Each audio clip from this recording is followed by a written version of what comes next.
Pride and Prejudice by Jane Austen. Chapter 20. Mr. Collins was not left long to the silent contemplation of his successful love, for Mrs. Bennet, having dawdled about in the vestibule to watch for the end of the conference, no sooner saw Elizabeth open the door and with quick step pass her towards the staircase, than she entered the breakfast room, and congratulated both him and herself in warm terms on the happy prospect of their nearer connection.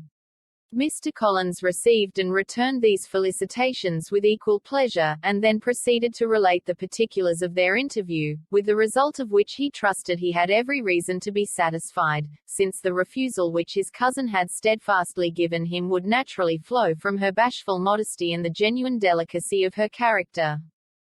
This information, however, startled Mrs. Bennet.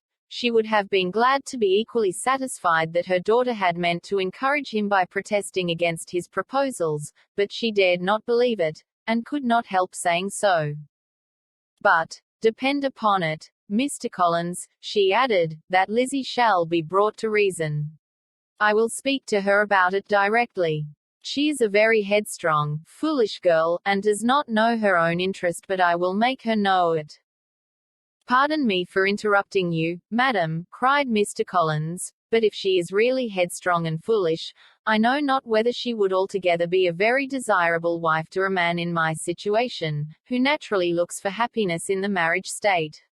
If therefore she actually persists in rejecting my suit, perhaps it were better not to force her into accepting me, because if liable to such defects of temper, she could not contribute much to my felicity.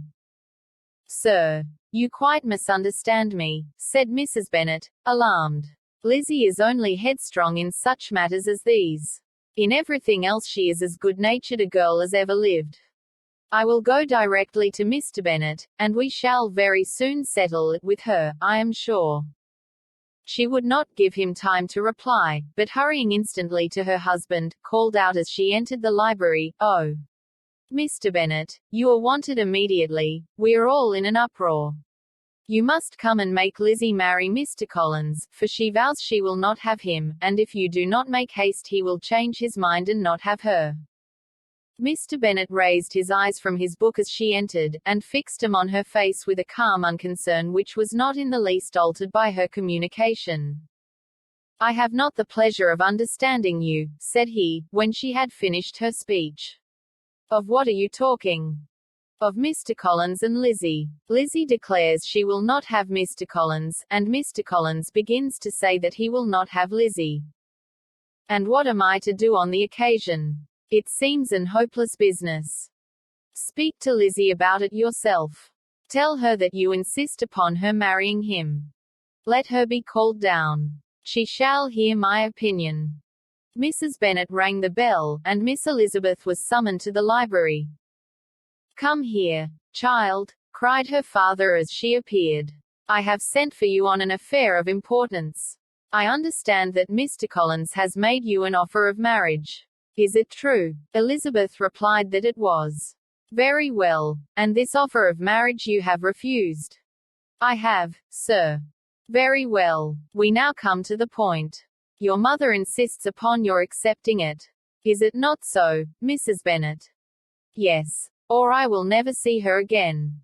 An unhappy alternative is before you, Elizabeth. From this day you must be a stranger to one of your parents. Your mother will never see you again if you do not marry Mr. Collins, and I will never see you again if you do."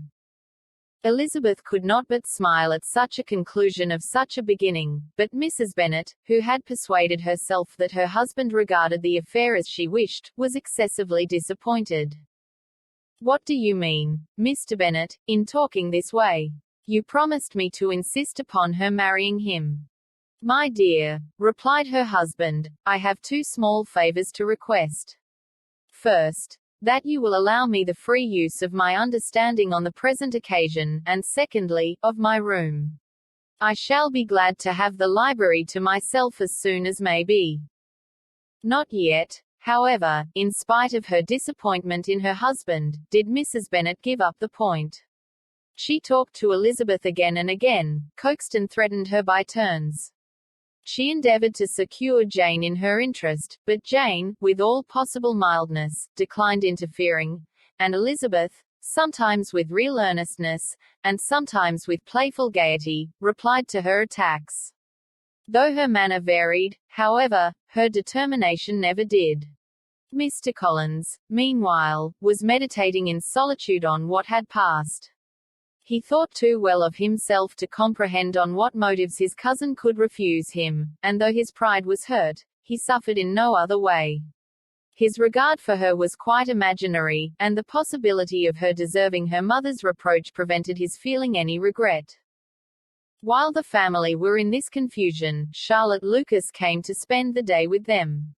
She was met in the vestibule by Lydia, who, flying to her, cried in a half-whisper, "I am glad you are come, for there is such fun here.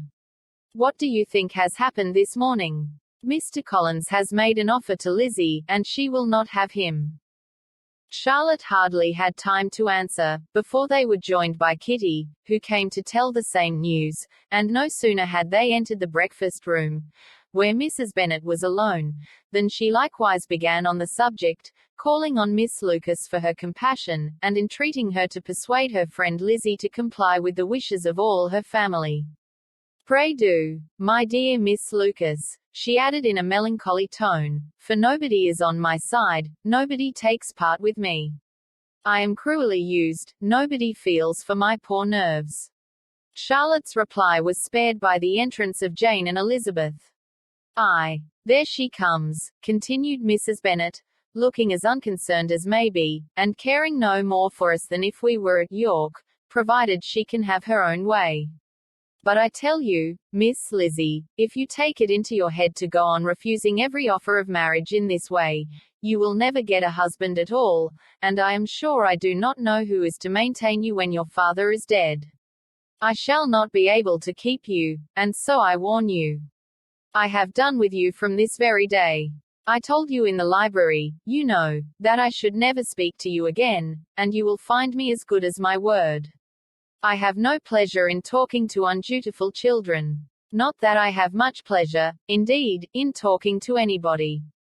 People who suffer as I do from nervous complaints can have no great inclination for talking.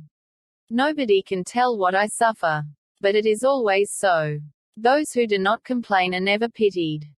Her daughters listened in silence to this effusion, sensible that any attempt to reason with her or soothe her would only increase the irritation. She talked on, therefore, without interruption from any of them, till they were joined by Mr. Collins, who entered the room with an air more stately than usual, and on perceiving whom, she said to the girls, "Now, I do insist upon it, that you, all of you, hold your tongues, and let me and Mr. Collins have a little conversation together." Elizabeth passed quietly out of the room, Jane and Kitty followed, but Lydia stood her ground, determined to hear all she could, and Charlotte, detained first by the civility of Mr. Collins, whose inquiries after herself and all her family were very minute, and then by a little curiosity, satisfied herself with walking to the window and pretending not to hear. In a doleful voice Mrs. Bennet began the projected conversation. "Oh, Mr. Collins."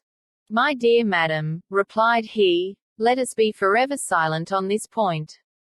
Far be it from me," he presently continued, in a voice that marked his displeasure, "to resent the behavior of your daughter. Resignation to inevitable evils is the duty of us all, the peculiar duty of a young man who has been so fortunate as I have been in early preferment, and I trust I am resigned.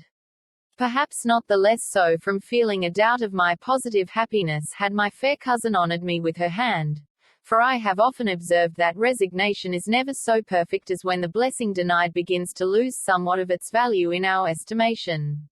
You will not, I hope, consider me as showing any disrespect to your family, my dear madam, by thus withdrawing my pretensions to your daughter's favor, without having paid yourself and Mr. Bennet the compliment of requesting you to interpose your authority in my behalf. My conduct may, I fear, be objectionable in having accepted my dismission from your daughter's lips instead of your own. But we are all liable to error. I have certainly meant well through the whole affair. My object has been to secure an amiable companion for myself, with due consideration for the advantage of all your family, and if my manner has been at all reprehensible, I here beg leave to apologize.